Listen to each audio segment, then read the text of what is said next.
I am Pastor Debbie Sperry. I serve at First United Methodist Church in Wenatchee, and we are doing a series of workshops on aging, dying, and death. Our hope is to resource and equip folks who are dealing either with their own aging bodies or a spouse's aging body or a parent's aging body, maybe a grandparent's. All of us are going to die, and we need to know what to expect, what to do, some of the pragmatic things about financial things and legal things and wills and estates and medical opportunities and options, as well as spiritual and emotional and relational pieces that go along with all of that. So we're doing a series of workshops. I'm trying to address some of the practical things that we feel, some of the things that I've learned in my years of ministry about how to approach death and dying and aging, the grieving process. And so you're going to see our workshop. We've got a room full of folks who have come to listen and to participate. And I gave them an introduction, but I failed to record it. So I'm offering you a little bit of my background so you sort of know who I am and how I approach death. I grew up in a church family, but didn't have to deal with death very much as a child. I lost an aunt when I was about in second grade, but I wasn't very close to her. She was across the country. So I knew my family was grieving. I knew that was a big deal, particularly for my mom and my uncle and her son.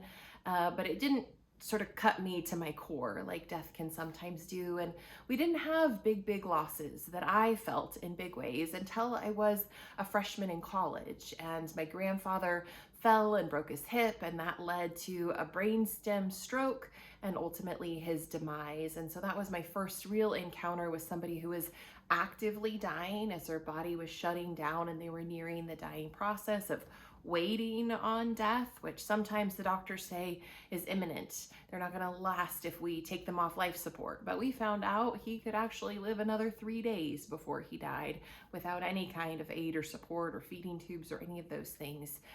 And then since then, I've interfaced with death in a variety of ways, losing other grandparents, losing my mother about 8 years ago.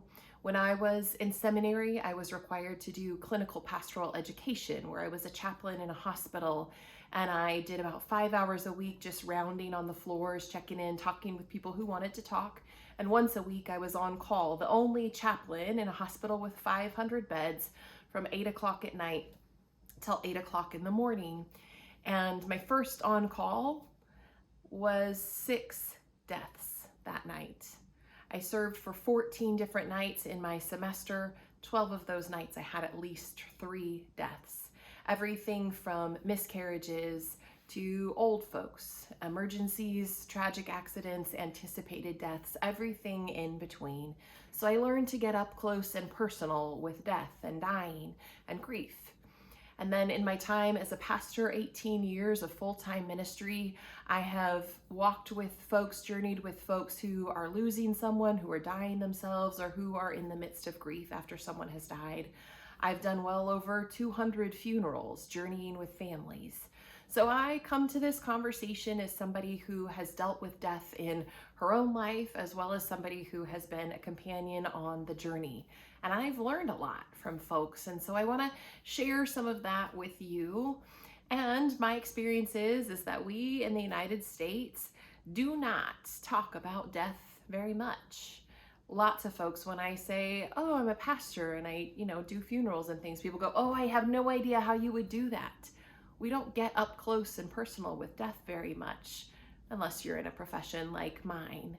And I think we would benefit from talking about it more, exploring it more, feeling more of our feelings, dealing with more of our grief, actively grieving in clearer ways. And so I want to provide us with some tools to do that. And I hope that our shared time in the workshop is helpful to anyone who participates.